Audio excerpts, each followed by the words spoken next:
അസ്സലാമലൈക്കും, welcome back. ഇന്നത്തേത് ഗോതമ്പ് പൊടിയിൽ നമുക്ക് വെറൈറ്റി ആയിട്ടും നല്ല ടേസ്റ്റി ആയിട്ടും ഹെൽത്തി ആയിട്ടും ചെയ്തെടുക്കാൻ വേണ്ടിയിട്ട് പറ്റിയ ഒരു സ്നാക്സിൻ്റെ റെസിപ്പി ആയിട്ടാണ് വന്നിട്ടുള്ളത്.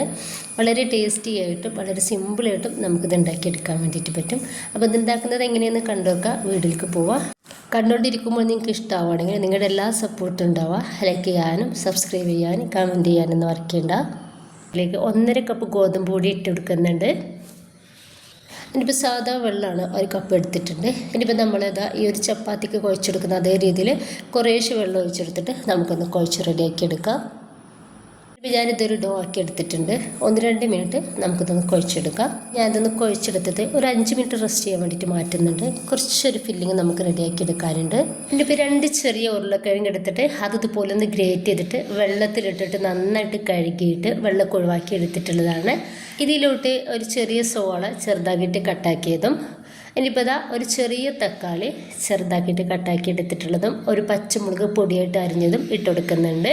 ഇനിയിപ്പോൾ ഇതിലോട്ട് ഞാൻ 1 ടീസ്പൂൺ ചില്ലി ഫ്ലെക്സും അതുപോലെ തന്നെ 1/2 ടീസ്പൂൺ ചെറിയ ജീരകവും, ഇതിലോട്ട് ആവശ്യത്തിനുള്ള ഉപ്പും, 1/2 ടീസ്പൂണ് ഇഞ്ചിയുടെ പേസ്റ്റും 1/2 ടീസ്പൂണ് വെളുത്തുള്ളിയുടെ പേസ്റ്റ് കൂടി ഇട്ട് കൊടുക്കുന്നുണ്ട്.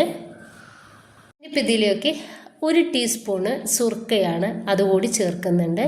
ഇനിയിപ്പോൾ നന്നായിട്ട് കൈ വെച്ചിട്ട് നമുക്കിത് എല്ലാം കൂടി ഒന്ന് മിക്സ് ആക്കി എടുക്കാം.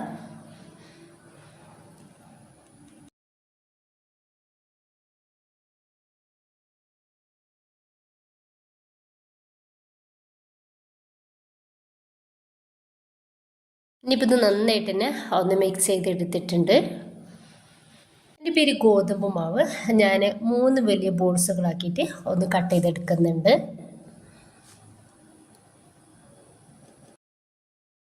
ഇനിയിപ്പോൾ കൗണ്ടർ ടോപ്പിലോട്ട് കുറച്ച് ഗോതമ്പ് പൊടി ഒന്ന് തൂക്കി കൊടുത്തിട്ടുണ്ട്. ഇനി കയ്യിൽ വെച്ചിട്ട് നമ്മൾ ഈ ബോൾസ് ഒന്ന് ചെറുതായിട്ട് പ്രസ് ചെയ്ത് കൊടുക്കുക. എന്നിട്ട് നമുക്കിതൊന്ന് പരത്തിയെടുക്കാം.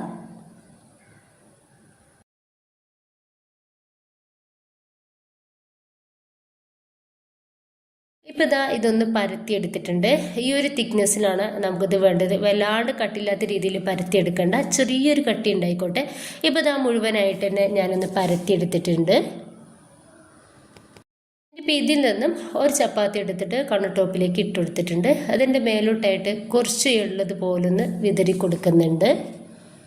ഇനി നമ്മൾ റെഡിയാക്കി വെച്ചിട്ടുള്ള ഒരു ഉരുളക്കിഴങ്ങിൻ്റെ ഒക്കെ ഒരു ഫില്ലിംഗ് ഇല്ലേ, അത് ഇതിൻ്റെ മേലേക്ക് ഇട്ട് കൊടുക്കുക.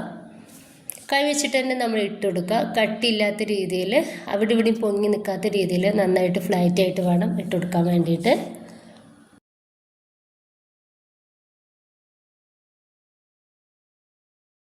ഇതുപോലെ ഇട്ടെടുത്തിട്ട് അതിൻ്റെ മേലേക്കായിട്ട് കുറച്ച് വെളുത്തിട്ടുള്ള എള്ള് കൂടി ഇട്ട് കൊടുക്കുകയാണ്. അപ്പോൾ നിങ്ങളുടെ കയ്യിൽ ഉണ്ടെന്നുണ്ടെങ്കിൽ മാത്രം ചേർത്ത് കൊടുത്താൽ മതി. ഇതിൻ്റെ മേലേക്കായിട്ട് മറ്റൊരു ചപ്പാത്തി ഇതുപോലെ വെച്ച് കൊടുക്കുക.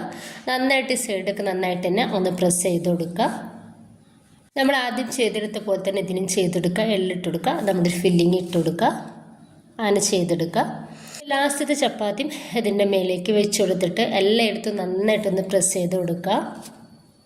ഇപ്പോൾ ഇതുപോലെ ഒന്ന് റെഡിയാക്കി എടുത്തിട്ടുണ്ട്. ഇനിയിപ്പോൾ നമുക്കിതൊന്ന് സ്റ്റീം ചെയ്തെടുക്കണം. ഞാൻ സ്റ്റീമറിലോട്ട് ഒരു വാഴയുടെ ഇല വെച്ച് കൊടുത്തിട്ടുണ്ട്. അതിലേക്ക് കുറച്ച് എണ്ണ സ്പ്രെഡാക്കിയിട്ട് അതിലേക്കാണ് ഇത് വെച്ച് കൊടുക്കുന്നത്.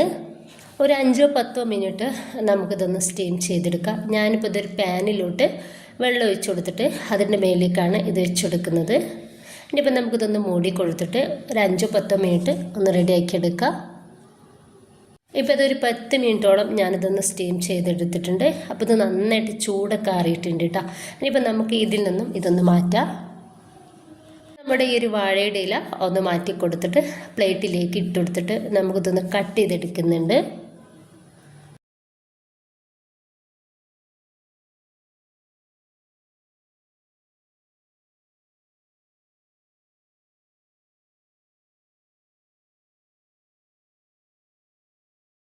ഈ രീതിയിൽ ഞാനൊന്ന് കട്ട് ചെയ്തെടുത്തിട്ടുണ്ട്. നമുക്ക് നന്നായിട്ട് വേവായിട്ട് കിട്ടിയിട്ടുണ്ട് കേട്ടോ. ഇനി ചെറുതായിട്ട് നമ്മൾ ഇതൊന്ന് ഫ്രൈ ചെയ്തെടുക്കുന്നുണ്ട്.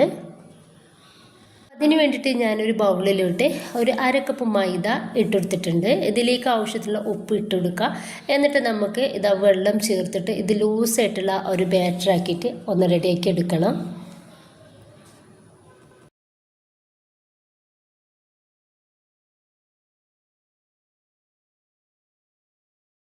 ഇതിലോട്ട് ഇനി കുറച്ച് കറിവേപ്പിൻ്റെ ഇല ചെറുതാക്കിയിട്ട് കട്ടാക്കി എടുത്തിട്ടുള്ളതാണ്, അതുകൂടി ഇട്ടെടുത്തിട്ട് ഒന്ന് മിക്സാക്കി എടുക്കാം.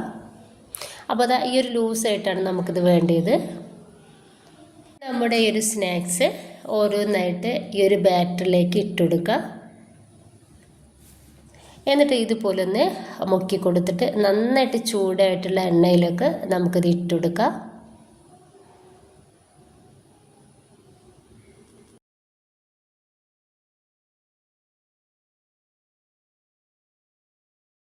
ഹൈ ഫ്ലെയിമിലും മീഡിയം ഫ്ലെയിമിൽ തന്നെ ഇടുക. നമ്മൾ ഹൈ ഫ്ലെയിമിലാണ് ഇടുന്നുണ്ടെങ്കിൽ അനം ചെയ്തെടുക്കാവുന്നതാണ്. നമുക്കത് വേവാനൊന്നുമില്ല, ജസ്റ്റ് നമുക്കിതൊന്ന് ഫ്രൈ ആയിട്ട് കിട്ടിയാൽ മതി. അപ്പോൾ അതുകൊണ്ടിട്ട് മീഡിയം ഫ്ലെയിമിലോട്ടും ഹൈ ഫ്ലെയിമിലോട്ടും ഇട്ടിട്ട് നമുക്കിതൊന്ന് ഫ്രൈ ചെയ്തെടുക്കാം.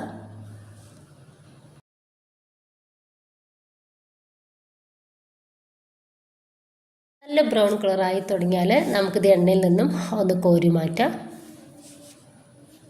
അടിപൊളി ടേസ്റ്റിനാണ് നമ്മുടെ ഒരു സ്നാക്സ് ഉണ്ടാക്കിയെടുക്കുന്നത്. അത് ഉണ്ടാക്കി കഴിച്ച് നോക്കിയാൽ മാത്രമേ നിങ്ങൾക്ക് ഇതിൻ്റെ ടേസ്റ്റ് അറിയുള്ളൂ. അപ്പോൾ എല്ലാവരും ഒന്ന് ട്രൈ ചെയ്ത് നോക്കുക. ഇഷ്ടമായിട്ട് നിങ്ങളുടെ എല്ലാ സപ്പോർട്ടും ഉണ്ടാവുക. ലൈക്ക് ചെയ്യാനും സബ്സ്ക്രൈബ് ചെയ്യാനും കമൻറ്റ് ചെയ്യാനൊന്നും മറക്കണ്ട. ഇൻഷാ അല്ലാഹ്. ഓക്കെ.